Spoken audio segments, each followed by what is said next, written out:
পরীক্ষা দিতে চায় না, তাই এখানে বসছি। আজকে ম্যাডামের পরীক্ষা দিতে চায় না দেখে আমরা এই জায়গায় বসছি। আজকে কালকে প্রথম পরীক্ষা নিয়েছে ম্যাডামের, পরীক্ষা নেওয়ার পর আজকে বলছে যে পরীক্ষা হবে। এবার আজকে সবাই আসছি, আজকে পরীক্ষা হেরা নেয় নাই, এরা বলতেছে যে পরীক্ষা হবে না। এখন দেখেন এটা বাচ্চাদের ক্যারিয়ারের জন্য, এটা সারা জীবনের ক্যারিয়ার। আর আজকে যদি ওরা পরীক্ষা না নেয় তাহলে মনে করেন ওরা রোল কিভাবে হারাবে তারা।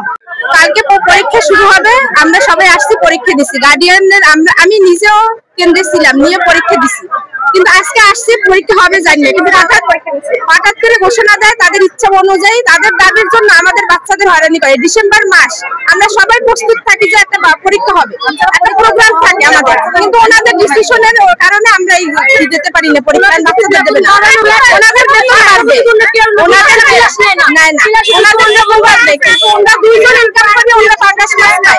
গতকালকে প্রধান শিক্ষক অভিভাবকদের সহযোগিতা যে পরীক্ষাটা নিয়েছে, কিন্তু তার খুবই কষ্ট হয়েছে, আমাদেরও খারাপ লাগছে। আমরা তাদেরকে কোনো সহযোগিতা করতে পারি না, যেহেতু আমরা একই পরিবারের লোক। আজকে আমাদের করতে চেয়েছিল, কিন্তু বের করে দিয়েছি। আমাদের গত রাত্রে আমাদের একটা প্রজ্ঞাপন হয়েছে যে আজকে থেকে আমরা শাটডাউনে যাব। এখন কমপ্লিট শাটডাউনে যাব, যার জন্য আজকে আর আমরা তালা খুলি নাই।